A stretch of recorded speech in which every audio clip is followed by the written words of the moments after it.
At the furniture factory Veresk, the work was in full swing. In the workshops they were making frames. In the assembly area they were assembling sofas and beds.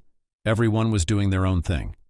Mary, a young cleaner, was also working hard, cleaning the office premises, and to make it easier, she listened to her favorite music in her headphones. She did not notice how she began to hum the melody aloud.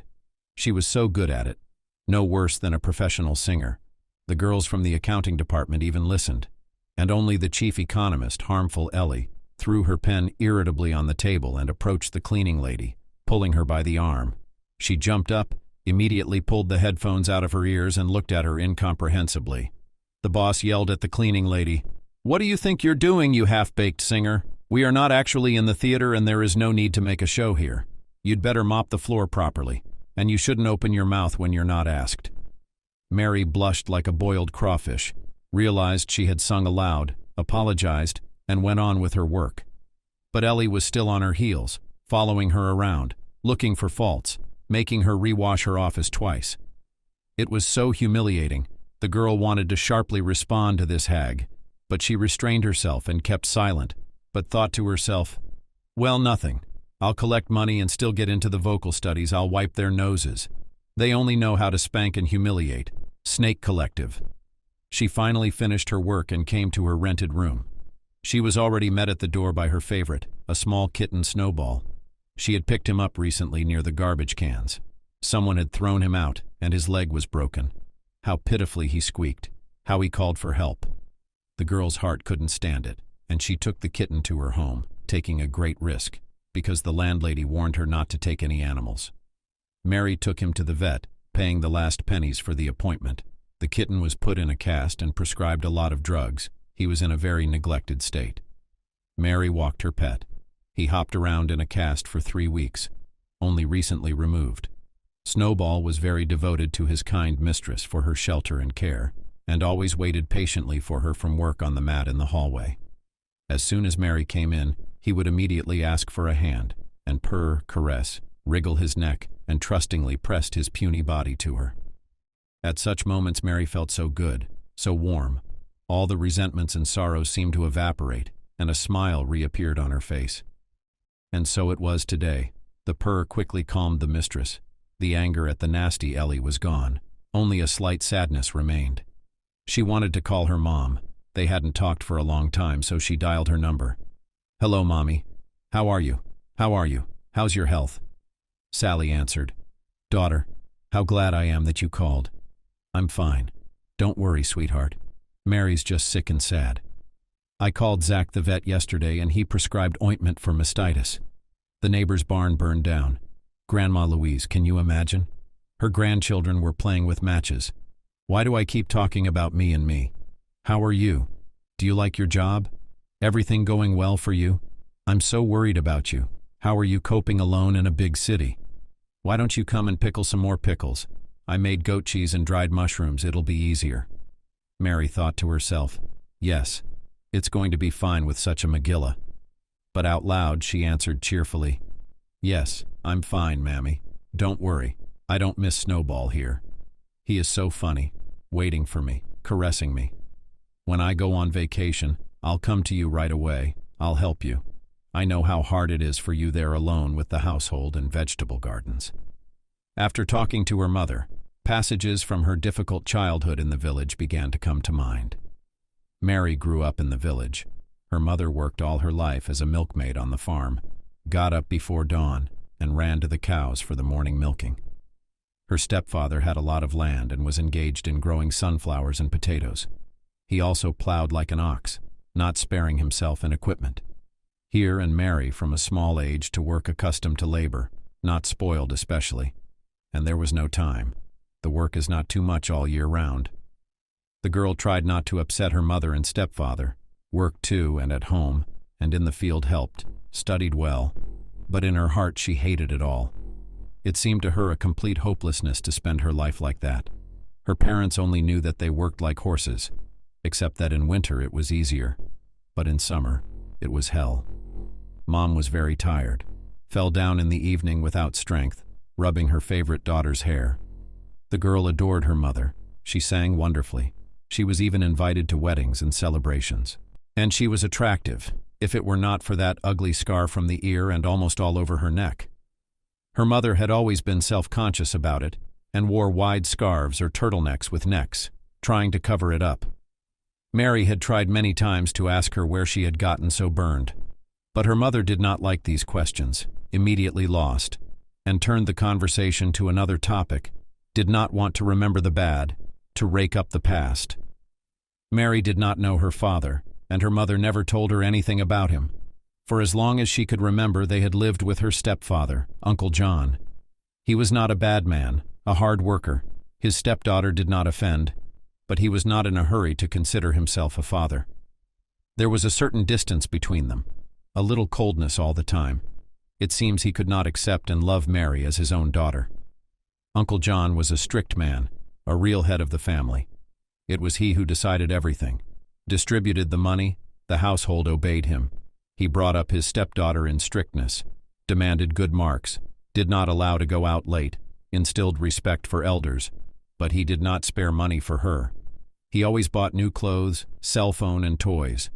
But only mental warmth between them was not. The girl obeyed her stepfather, respected and even slightly afraid. But she so lacked paternal love, so that Dad said that he was proud of her, that she was a princess, his favorite girl. And her mother did not spoil her with tenderness. She was very tired, so we lived like everyone else. Mary dreamed of entering the vocal department of the university. She, like her mother from childhood, sang wonderfully, performed at matinees, and even in the region on the competition went to the second place one among local talents. The girl, even in the field and at home, always sang aloud her favorite tunes. It was very cool. She slept and saw herself as a singer, imagined standing on a big stage in the light of footlights, and she applauded the whole hall. But her stepfather and mother did not share her interests.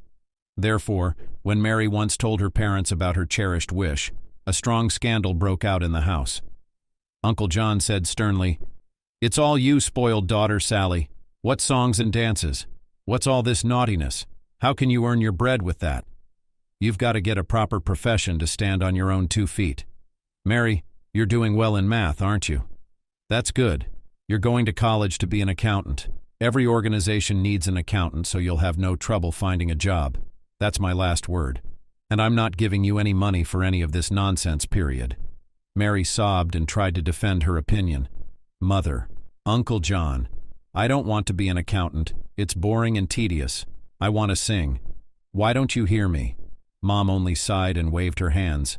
Stepfather was a man strong-willed, authoritative, head of the family. It was useless to argue with him. Yes, the woman herself understood. The husband is right.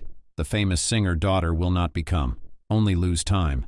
Stepfather scrupulously put aside money for admission and study stepdaughter, as promised. And Mary waited doomedly when she went to study to be an accountant. She really didn't want to. She wasn't very diligent, though she had excellent math skills, but she didn't want to work on reports day in and day out and spend her life like that. And then there was a suitor, a farmer's son, Henry. Mary couldn't stand him. He was insolent, boorish, a drinker, and a bit of a lout. She avoided meeting him as much as she could, and he followed her around, not offering to meet but literally threatening. "You, Mary, don't show off, you'll be mine anyway. My parents have already decided everything with your stepfather. We'll get married. They will unite the land, increase income. So the matter is settled." The girl was angry and answered him sharply, "Don't lie. My parents couldn't do that. Why do you need me? I do not love you. How are we going to live?" Henry laughed and looked at her carnivorously. "Why are you talking like an old woman? What's living got to do with it? I'll have my fun with you first, little hen. I'll get rid of your pride, and then we'll see if I like you." Mary cried and begged her parents, "I won't marry Henry. Uncle John, I'll study accounting, just not marriage. Didn't you say I'd go to college? You're the one who's trying to match me up with anybody." Stepfather rubbed his hands together. "You're stupid, Mary. You don't see your own advantage. One thing does not prevent the other. Not just anyone, but Henry. And I don't say you must marry tomorrow. You'll be engaged for the time being. But the main thing is to hold on, to be related to the farmer. You'll graduate, you'll get married. Henry's father will put you in our office as an accountant. We'll have more income. What's wrong with that? Don't fight, but use your head and be smart. Henry may be a bit of a dummy, but his parents are well-to-do, so you'll be like cheese and butter. You'll thank your mother and me later, you fool." Mary cried and cried. "Don't you understand, Mother? I don't love Henry, he disgusts me. What is this, the Middle Ages? Why don't you put a sack over my head and force me to marry him?" Her mother understood, felt sorry for her, and tried to calm her down. "Mary, don't get so upset, you still have to finish your studies. We'll see how it goes. We're not getting you married tomorrow. Why don't you take a look at the guy, see if he's not so bad? Where will you find a better one in the village? All you can see is a bunch of trash. We only want what's best for you, so you don't need anything." Mary objected vehemently. "I'm not going to live here, and I don't want your Henry for nothing. I'm going to go to the city and take a vocal course, and I'll live as I please, and I'll love whoever my heart chooses." Meanwhile, the farmer's son literally pursued her, did not give her a way out. He tried to squeeze her in a corner and impudently groped her like his own property, laughing in her face. The girl was already on the verge of despair and counted the minutes until graduation to quickly go to study, mentally hoping that everything will somehow dissolve itself. But she had made up her mind that she would never marry Henry. That was not going to happen. But when Mary was in her senior year of high school, everything changed dramatically. Uncle John, who had always been strong, wiry, and healthy, suddenly began to wither and wither. He could hardly get up in the morning. He even staggered sometimes, began to eat and sleep poorly, and barely finished the shift in the field. There was no strength. His mother urged him to go to the district center, to a doctor, to be examined, but his stepfather only waved away, saying that it's nothing serious, it will pass, it's just fatigue. But every day the man's condition only worsened. It was impossible to drag on. When we went to the doctors, it was too late. They diagnosed the last stage. The man burned like a candle and died 6 months later. Mom cried, grieved, and longed for her husband. He was her support, and she could not imagine how she would live without him now. Mary, of course, was crying too. She felt sorry for her stepfather, and for her mother too, as she would be alone now. It had been so hard, and now it was a disaster. Almost all the money that her stepfather had saved for her stepdaughter's enrollment was spent on medical treatment and funeral expenses. The family had very little money. But in spite of these troubles that fell on the family, a ray of hope broke through in the girl's soul to arrange her life as she herself had dreamed for so long. And no one will marry her to the hated Henry. After the high school prom, Mary began to talk to her. "Mammy, listen to me. I'm going to go to the city. I've already called and found out what documents are required for admission, the dean's office told me, and I'm entitled to a dormitory. Let me go, please. It's my most cherished dream. You buried your talent on the farm, and now you want mine? I got so much praise at the competition, they said I should study more. What kind of an accountant am I? I'm not very diligent. I can't do it. And it's hard enough for you without Uncle John, and now I'm on your back. And so I'll go to school. I'll work part-time. I'll help you." The woman hugged her favorite daughter, caressed her, and said affectionately, "What can I do with you, my stubborn girl? I know how you want to sing. I was like that myself once, and I wanted to go to the capital. I believed in a bright future. But it didn't turn out the way I dreamed. I got burned, my daughter. That's why I'm talking you out of it. I'm very worried about you, my doll. I don't want you to repeat my fate, do you understand? But on the other hand, I realize how important it is for you, and it would be wrong if I deprive you of the chance to be happy. Go if you've made up your mind. See if you get lucky. I'll pray for you and keep my fingers crossed. Don't forget your mom. Call her often." Mary shrieked with joy and wailed, "Thank you, Mommy. I knew you would understand and support me. I'll call you as soon as I get in. I'll go pack my things then. Believe in me. You'll be proud of your daughter." Sally cried, hugged her only daughter, packed a heavy bag for her, and gave her money for the first time. And still her heart was troubled. How would Mary survive alone in the capital? After all, no relatives, no support. In parting, she whispered to her daughter, "Mary, whatever happens, you remember, it will be completely unbearable. Drop everything and go home. I will always take you. Well, with God. Go."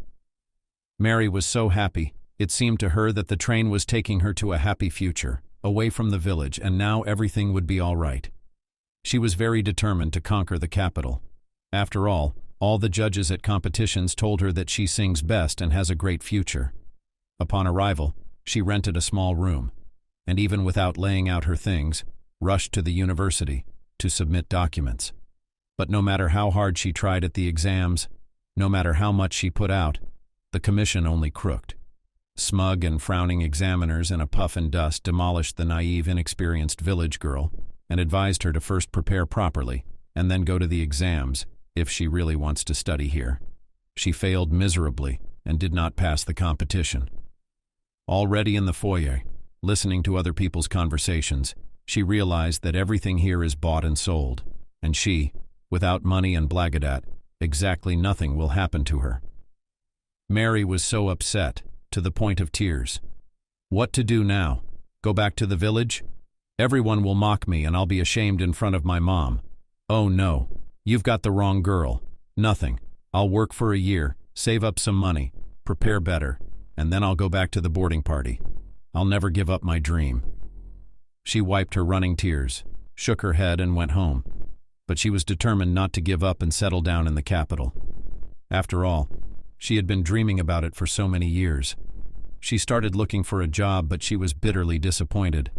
Uncle John was absolutely right. Without education and experience, we're not taken anywhere. Barely managed to get a job as a cleaner in a private furniture factory. So began for Mary harsh, hard everyday life. The amount of work was large, and the salary was ridiculous, and also that Megira Ellie completely drove her crazy. It was said that she had no children and no personal life, so she spat venom at everyone. But the director, Max, on the contrary, was a very pleasant and polite man, always said hello, could exchange a word, and did not look down. There were also different rumors about him in the team. They said that he was 45 years old, that he was a widower, raising a 3-year-old son. He and his wife conceived the child late. She died during childbirth. In general, he was characterized positively as a fair and loyal leader. Mary also liked him very much, tall, statuesque, with green eyes that radiated kindness. One day Mary, as usual, was cleaning the office on the 2nd floor and overheard a conversation in Ellie's office. She was talking animatedly with Pam, the accountant. The chief economist, of course, noticed the cleaner, but she didn't even cover the door, apparently not thinking that she could understand anything. She generally thought Mary was a country bumpkin. Megira said, "Listen, I've got a deal I want to do. In a couple of days the director will hold an important deal to buy a rather expensive material for beds, and the delegation has already arrived. I told Max that the material is more expensive, but much better, durable and wear-resistant. He believed me. So I've prepared the contract. As a smart man, you'll understand everything at once. This company is a one-day operation, and the deal is obviously a failure. In fact, it's the cheapest and worst timber with a mixture of substandard whips and scraps. Anyway, I want our director to go bankrupt, and you support me in this. My competitors have promised me a good position, deputy director, if I do all this. I'll drag you there too, but not as an accountant, but as a chief economist. You'll get 3 times the salary. Moreover, if everything works out, you and I will be paid so much that it will be enough to have a luxurious vacation at the sea and still have some left over." Ira at first hesitated. "I'm afraid, Ellie. What if it doesn't work out, or the director finds out about everything? Then our heads will fly, we'll be out of a job." But Ellie insisted, "Don't worry, friend. Who doesn't take risks doesn't drink champagne. Max trusts me like he trusts himself. He'll sign it without a second glance. But we'll make a lot of money." In the end, Ira agreed, and they made a deal, not even realizing that Mary had heard their conversation outside the office door. Trying not to make much noise, she stepped aside so as not to attract unnecessary attention. Everything inside her was aflame with anger. "You snakes! Wait a minute! I have to warn Max, even if he doesn't believe me. I'll get kicked out, but my conscience will be clear." Mary didn't risk going to the principal's office right now. It would be too conspicuous. She waited for him after work in the parking lot. She approached the man and timidly began, "Max, you'll excuse me for interrupting. I have to warn you. Ellie and Pam from accounting are trying to set you up. I know it's wrong to eavesdrop, but I didn't do it on purpose. I was just tidying up and I heard everything." So she told her co-workers' devious plot and watched the principal's reaction. He clenched his fists, turned white, and hissed quietly, "I understand. Thank you, Mary. Thank you very much. You're saving the company right now. I'm in your debt. If you need any help, just tell me. I'll do everything." The day of the deal had arrived. All in the company were on the ears. In the office organized a fancy table, attended by representatives of the front company and all the bosses of the furniture factory. When the papers were already on the table, and Ellie obligingly handed the director a pen saying, "You don't have to check. I've double-checked everything 100 times. The firm is reliable. The deal is very favorable. Our competitors will not see such quality wood. We'll be the winners. Our beds will be more durable, and the design will be different." Max looked at Ellie and marveled at her audacity to lie to her eyes like that, and not blush. He calmly pulled out some papers from a folder and threw them on the table. "I'm used to trusting only myself, and I double-checked everything myself. It turns out that the company Integral, which supplies this material, does not exist. It is a fake company, a one-day operation. I conducted a spectral analysis of the material. It does not correspond to the declared parameters at all. I wanted to get rich, and in a big way, because there are tens of millions at stake." "How do you explain that, Ellie? You say you double-checked everything yourself, right? The accounting department must have been blind too. They were counting everything, weren't they? What did your competitors tell you that you'd betray the company you've worked for so many years? I'm sorry, I trusted you completely. Thanks to one person who warned me about the setup in time. Otherwise, I would have gone under. Now get out and get your friends before I call the police." The delegation quickly ran away, tucking their tails, realizing that the matter was hot and the plan had completely failed. The principal took action, kicked Ellie and Pam out, in a public meeting. And at the end he added, "If anyone else on the staff wants to follow the example of these two employees, quit right away. I'm not holding anyone back. I don't need traitors. And tell me, colleagues, have I offended anyone? Or am I underpaid? Our company is developing dynamically, and I want to be surrounded by only loyal and faithful people."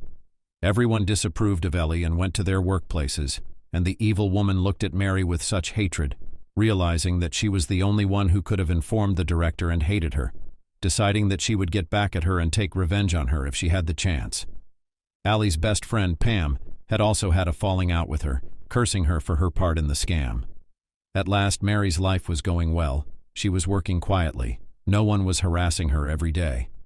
One day, the director brought his son, Ethan, to work.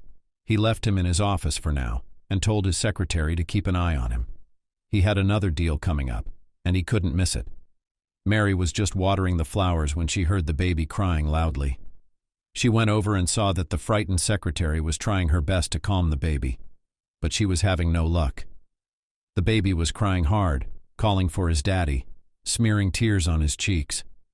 Then Mary came in and timidly asked, "Pardon me, may I try to calm the baby? He's rubbing his eyes. He's obviously sleepy, so he's cranky. And he's also hot. He needs to be undressed. Would you like me to sing him a lullaby? Maybe it will help?" Inga replied irritably, "Of course I don't mind. Do something, my ears are full of screaming. When will Max find a decent nanny for Ethan?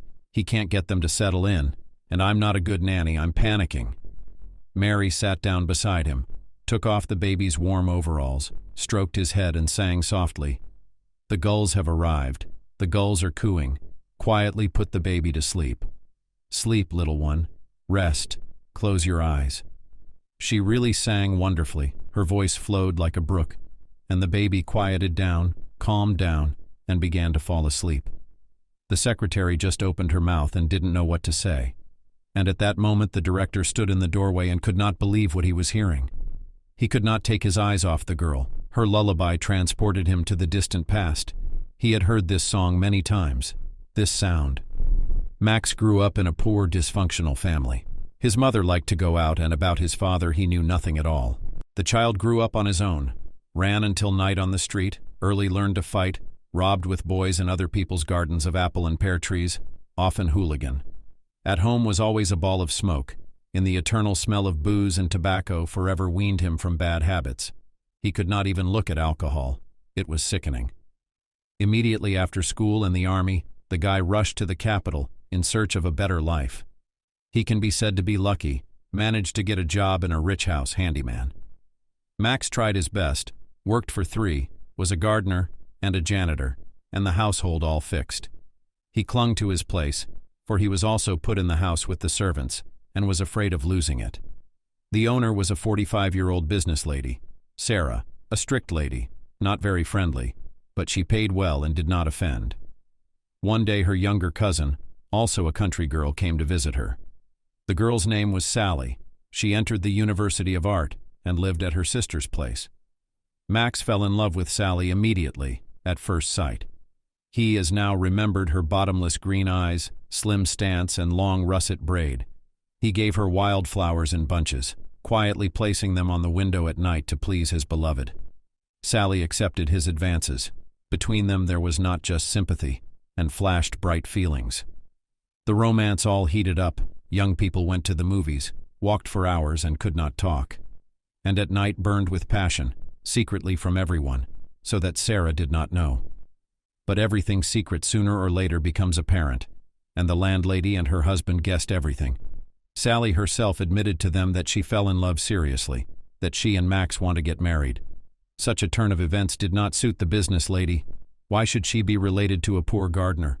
What could he give Sally? He's got nothing to show for it, he's a rolling stone. Sarah had already looked for a promising suitor for her sister. He was a relative of her husband. His father is a big businessman, a profitable party. What can I say? She tried to separate the couple, organized scandals, did not let Sally in, threatened the gardener with dismissal, shamed both of them. But they still continued to love each other secretly, against all odds. Max and Sally could do nothing about it. They were drawn to each other like a magnet. They could not live a day apart. It was his beloved who sang him that very lullaby, like a little child, and he swooned and listened to the gentle shimmers of her voice. Max dreamed that he would save more money, and he and Sally would rent a house, and they would get married. After all, not in money happiness, as then he thought so. But one day there was a tragedy that separated the lovers forever. The husband of the hostess, together with Sally, was driving in the car. He picked her up from the university after lectures and was taking her home.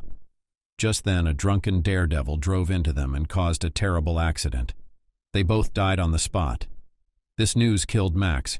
He wanted to go to the morgue, wanted to say goodbye to his beloved, to be with her a little.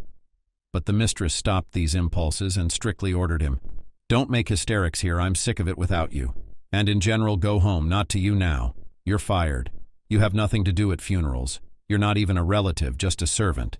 It'll only raise questions." Max was inconsolable, deeply offended, and did not understand why the mistress is so cruel and does not even allow him to say goodbye to his beloved, packed his things and went home. He did not remember how he got there. For a long time he could not forget his beloved. His love for her lived in his heart, in spite of everything. The guy got a job in a firm, a courier, and he was noticed by the owner, a single and not very attractive-looking lady, Kate. She was older than him, a little overweight, and was not particularly popular with men, even despite the wealth. You could say that she was the initiator of their relationship. At first, Kate befriended him. They talked a lot about life. The woman penetrated the difficult fate of this modest guy, pitied him, helped him to enroll in the correspondence department of the Faculty of Economics, convinced him that it is necessary to have a profession behind the shoulders. Max was very grateful to her. He saw how she looked at him, not as a friend at all, but in her eyes there was love and hope. Kate also told about herself, about her difficult fate, that she had to achieve everything by herself, by bits and pieces. In general, they often talked heart to heart, frankly. And then once a woman asked him to fix a leaky faucet in her house, so Max stayed with her until morning after drinking a bottle of wine. After that night, everything changed in his fate. The couple began to meet officially without hiding. Kate was happy, because she was finally not alone, and sincerely loved the groom. Soon Max married her, out of desperation and without much love. More out of gratitude. He convinced himself that he could love Kate, make her happy. He just needed time. But his career after that went uphill. He and his wife expanded, opened their own business in the capital, and moved there to live. His wife patiently taught her husband all the wisdom and tricks in business. He grasped everything on the fly and soon easily managed the company on a par with his wife. Max respected his wife for her business acumen, and as a man was a faithful husband, never cheated on her. But such love as for Sally, for Kate he has never felt. For many years they were united mainly by their work, and only when Kate was already over 40, she suddenly became pregnant. It was a real miracle, because for so many years they had not had a single pregnancy. They had long ago despaired and abandoned attempts to have children. The couple were happy, although the pregnancy was very difficult. The wife had terrible toxicosis, edema, high blood pressure, a real ordeal. Doctors discouraged Kate to give birth on her own after all. The age, they insisted on a planned operation, but the woman flatly refused. She so wanted to feel what it is to give birth to a child, because she had dreamed of it all her life. Kate bravely endured everything. She warmed by the thought that she will soon become a mommy, and will give Max an heir. Unfortunately, the worst fears of doctors came true. Labor was long and difficult. All ended tragically. The mother died of profuse bleeding. Only her newborn son was saved. Max mourned his wife, grieved, sincerely not understanding why the Lord takes away his loved one for the second time. Why? The son became the only incentive to live and not to snap. Though it was not easy for a man to bring up a child alone, sometimes he was on the verge of despair. But it was worth taking in his arms' squeaky lump, as immediately inside became so warm and good, and he again and again coped with difficulties. The business required his constant presence. It was impossible to manage remotely. Max's mother had long ago died of vodka. Kate had no relatives, and the question of finding a nanny for her son arose. There were difficulties with this question. Babysitters didn't fit in his house, probably because he put cameras there and watched them every night to make sure that the candidates were taking care of the child properly. He was very worried about Ethan, and didn't want, God forbid, some negligent nanny to hurt the baby. That's when it turned out that the staff was negligent in their duties. They stole money, stole food from the refrigerator, or clanked on the phone all day long, and my son was crying his eyes out sitting on the floor. When Ethan went to kindergarten, it became a little easier, but still needed a nanny to stay with his son until Max returned from the factory late at night. And today he had to drive the kid from the garden directly to work, because another negligent nanny was supposedly sick and forgot to notify him. Mary noticed the director and became embarrassed, started to justify why she was brought into the office of the bosses without asking. Max, excuse me, I just wanted to help. Your son was crying so much. I'm already leaving. Sorry. The director gestured to the secretary to leave, closed the door, and began to question Mary. I'm not angry at all. On the contrary, I'm grateful that you've calmed your son down. But tell me, how do you know this lullaby? It's not popular. You don't hear it much. And you have such a wonderful voice. The girl answered, My mother sings well. She always sang it to me as a child, so I remembered it. Isn't it beautiful? Ethan also fell asleep at once. Max shook sharply. Mom? Jesus, tell me, what's your mom's name? Show me her picture, I beg you. For me it is very important. Mary was taken aback from such an impetus of the director, but nevertheless began to tell. I'm a country girl myself. My mother's name is Sally, and I never knew my father. I lived with my stepfather, Uncle John. I have the picture in my purse. I always carry it with me. I'll get it for you. As Mary went to the back room to get her purse, Max's mind whirled. Is that my Sally? Is she really alive? There's no such thing as coincidence. But how is that possible since she was killed in the accident? I'd give anything to see her again, to hug her, to whisper how much I love her, how I've missed and longed for her. Mary brought the picture and held it out to the principal, and he, aghast and clutching his head, whispered like a madman, That's her. That's my Sally. It's definitely her. Thank you, God. I found her. Sally, my love. Mary stared dumbfounded at the principal, wondering if he had lost his mind. What if the baby didn't wake up screaming? She handed him a glass of water. He drank it in one gulp, then suddenly looked at Mary and began to say strange things. Daughter, you are my daughter. That's how it is. I can't believe it. I've never had children all my life, and now I have two. What a blessing. The man brought her to the mirror on the wall, stood next to it, and started shouting, That's right. My ears and my nose with a bump, my daughter. Mine. Mary recoiled, paced to the door and said, Max, are you all right? What are you talking about? Should we call an ambulance? You're not yourself. I'm afraid of you. The director shook his head as if coming to his senses, ran up to Mary again, grabbed her hands and began to say, No, Mary, I'm not crazy. Sit down and listen to me, please. Don't interrupt me. It'll be a long conversation, but you'll understand everything, I'm sure. And he began to tell her his whole life. From his youth, Mary listened with shock and believed him. Now she understood where her mom got that ugly burn scar and why she didn't want to talk about it. The principal said sincerely at the end, Mary, I thought Sally was dead, killed in that accident, and I mourned for her. I didn't even know she was pregnant with my child. I have to see her, please. To find out how it happened, where she disappeared to for years. Why didn't she let me know about her? And most importantly, I want to know for sure that you're my daughter. I want to hear it from Sally. If I only knew you were out there, I'd be there for you. I'd help you. I wouldn't leave you. Do you believe me? Mary nodded her head all the time and couldn't believe it, and then she said, Don't worry so much, we can go to my house any time. Mom's at home, she works on the farm, and the farm is big. She rarely goes to town. But I really can't believe that you're my dad, though if you are, I'd be happy, really. One can only dream of such an honest and kind father. Uncle John, he didn't hurt me, but we were never close. He didn't understand me. He and I were very different. Max exclaimed, So what's the holdup? As soon as Ethan wakes up, we'll go right away. I'll order a kid's lunch from the restaurant for my son and we'll go on our way. I can't wait to see your mom, talk to her. God, how long has it been since we've seen each other? I can't believe it's been a lifetime.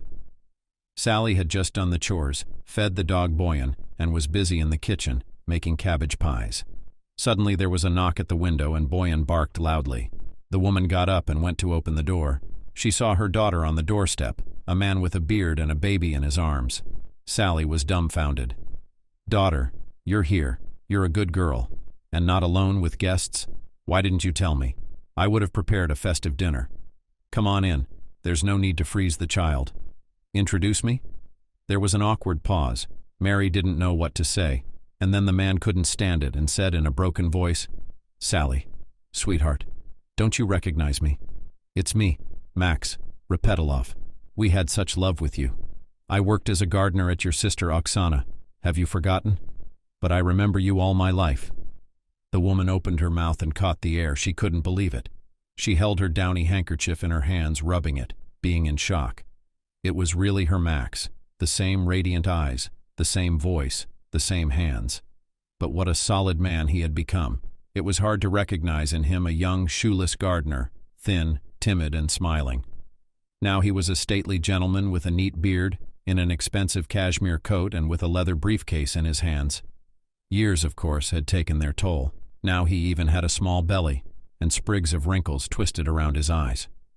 But the voice, the eyes, were the same as they had been then, years ago. Moments of their love immediately flew before Sally's eyes. She even squeezed her eyes shut. Her heart leapt up and the ground went out from under her feet. And the man looked at her as before, with tenderness and love. He did not notice the scars and wrinkles on her face. He saw the Sally he had loved all his life. Mary quietly took Ethan in her arms and went with him into the bedroom, began to undress him. She understood that her mother and Max needed to talk about many things in private, and she was superfluous here. The girl took the baby to the kitchen, began to feed him, and told him a fairy tale about a Tsarevna. He listened and ate without caprice, smeared potatoes on the plate. Sometimes he took a spoon past his mouth. It was so funny. The kid was sniffing, trying. Mary liked fiddling with the child. She looked at him and thought, it would be great if it turns out that Ethan is my brother. I would babysit him all the time. He's so cute. At that time, Max asked Sally, Tell me, where did you disappear? How did you even get here? Sarah told me that you and her husband were killed. Why didn't you let me know you were alive? Tell me, is Mary my daughter? Isn't she? Why didn't you tell me? Didn't I have a right to know? Oh my God, what have you and I done? The man poured questions into Sally's face. He kept his hands on her arms and looked straight into her eyes, wanting honest answers. Sally told Max how it had really been. My sister's husband and I did have an accident, but I woke up in the hospital, in intensive care. I don't remember anything. Only the moment of impact, and then darkness. Apparently I lost consciousness from shock. When I saw myself in the mirror, I screamed with horror. I was badly burned. Part of my face, neck, and back were burned. It was impossible to look. Then there were one operation after another, and for the rest of my life there was this ugly scar. It was a lot of pain, fear, and horror. I don't want anyone to go through that. Of course, I asked my sister about you. I missed you. I hoped you would come, support me, be there for me. I missed you so much. But my sister told me that you abandoned me. You left. You ran away. You didn't want to live with an ugly woman. And I was mortally offended, even hated you for a long time. I was pregnant. It was a miracle I didn't lose the child after the accident and surgeries.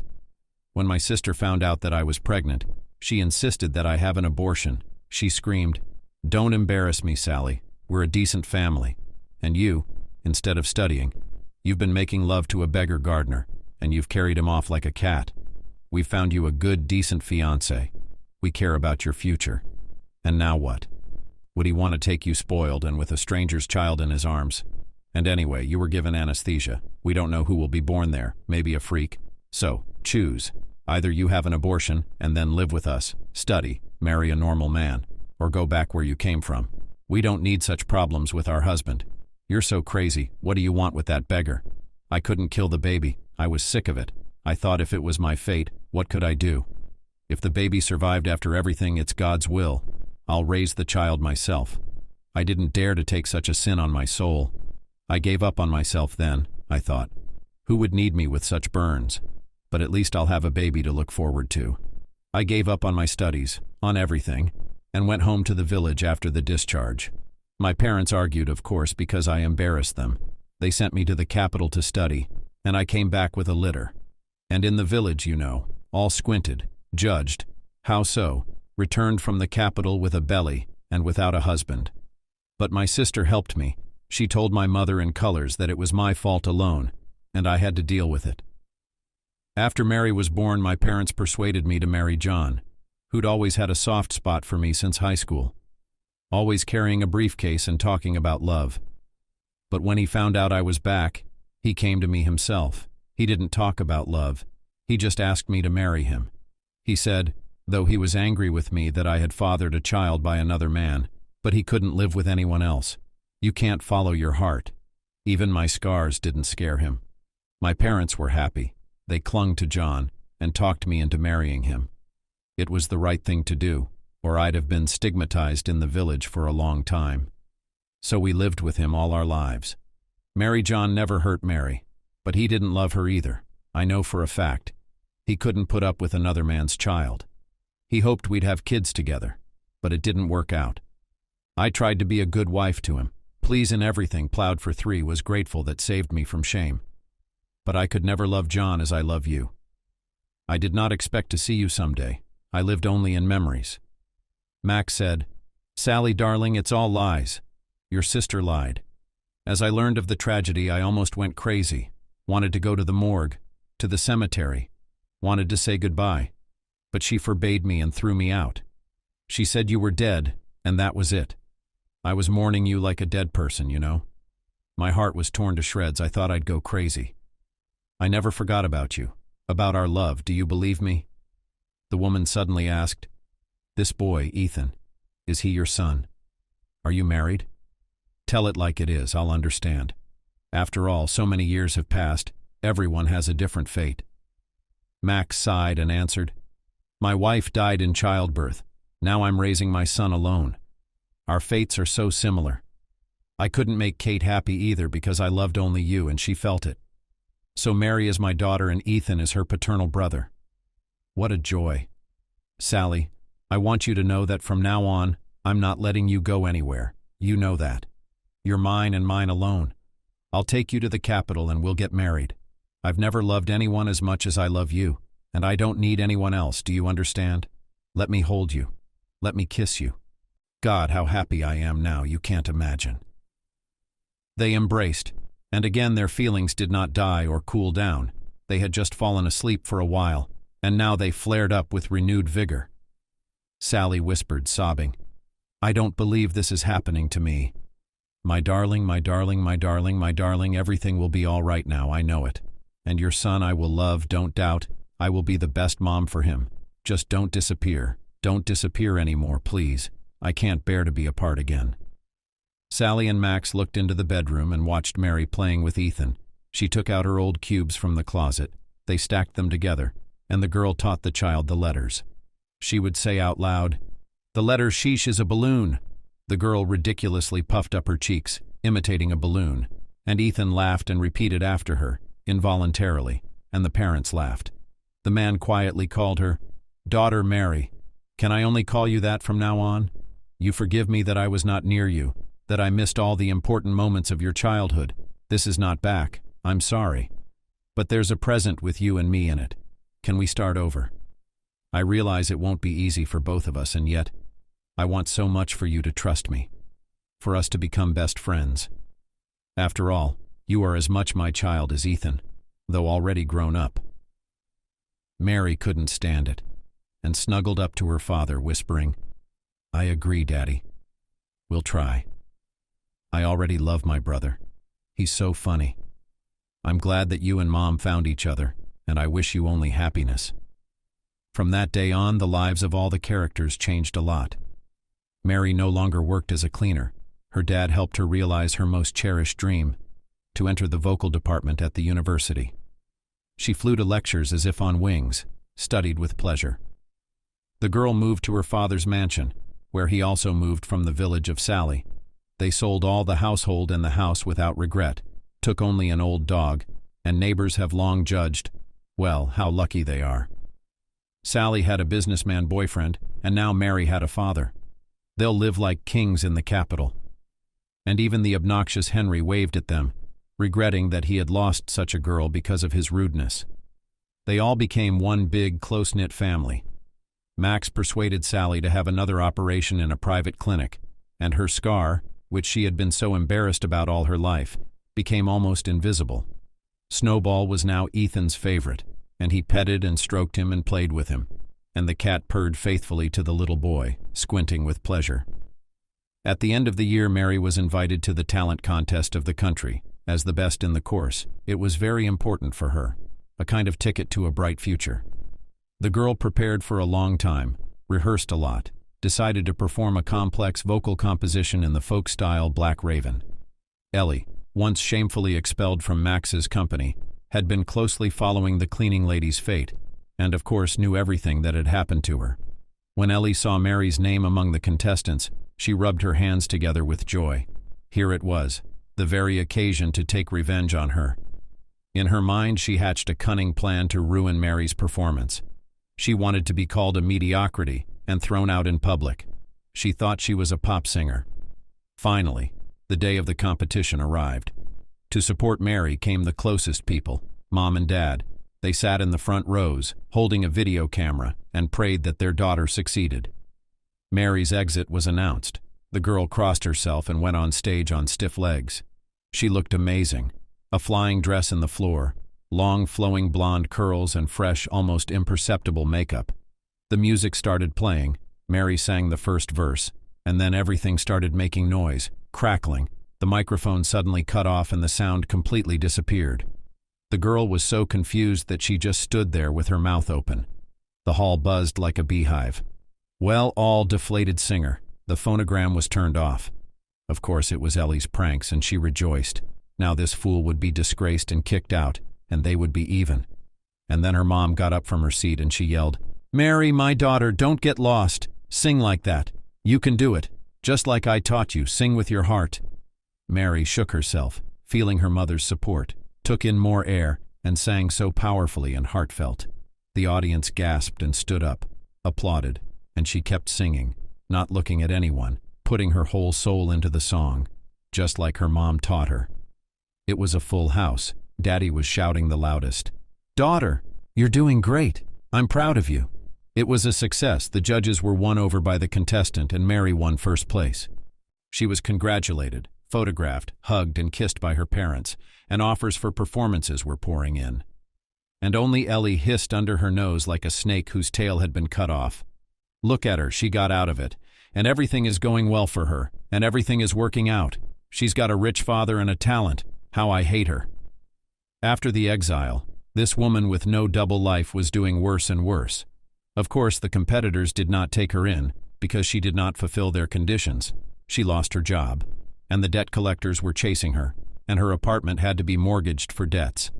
She frantically looked for a job, but Max made sure that she was not taken even a simple accountant. She had to work part-time as a courier. It was so humiliating.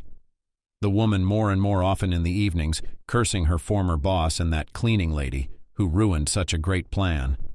Her life was going down the drain. But Ellie did not realize the main thing. She was to blame for everything. But Mary was doing just fine.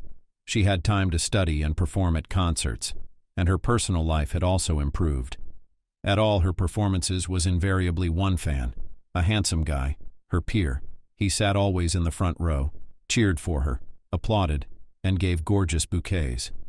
And once he dared to meet her, whispered in her ear when he gave her a bouquet, "Mary, I just adore you. You sing divinely. Please, just one evening with a devoted admirer. Tomorrow at 8 o'clock, Cafe East-West. I'll be waiting for you." The girl was intrigued. No one had ever met her like this before, so she went on a date. The guy's name was Oliver. He had already graduated from law school and accidentally saw a TV spot with Mary's performance and fell in love, and in absentia, and so that around the clock only dreamed of how to meet Mary and get acquainted closer. Between young people immediately arose sympathy. They were so different, and at the same time perfectly complement each other. Love so inspired Mary that her songs became even more sensual and heartfelt. All her most cherished dreams came true as if by magic. Her mother and father met and lived happily. She was doing what she loved, and she was very lucky to have Oliver, who loved her sincerely and cared for her so much. Sally also still couldn't believe what was happening to her now. She had lived her whole life in the countryside, with nothing but hard labor, separated from the one she loved, and now it was as if her life was starting from scratch. Max opened a new world for her. He himself became a whole world for her. They now valued every minute spent together. Even a simple tea party or a walk in the park were a joy. Max got Sally a job as a dispatcher in his company, and now they lived together with the same interests and were a real family. Little Ethan gradually got used to Sally, reaching out to her. A woman of her age, of course. At first it was hard to keep up with the little fidget to take care of him, but soon she fell in love with this little boy and began to call him son. Caring for him made their family strong and real. Mary and Oliver came to see them often too, and they all chatted together, ate dinner, played with little Ethan, and had fun. Everyone knew that he was needed and important, that he was welcome and expected. What could be more valuable? Mary often sat with her mother in the kitchen and philosophized about how interestingly everything in life worked out, how a simple lullaby helped the family reunite, how three fates scattered across the world by unknown paths and ways came back together into one. It's true what they say, God works in mysterious ways.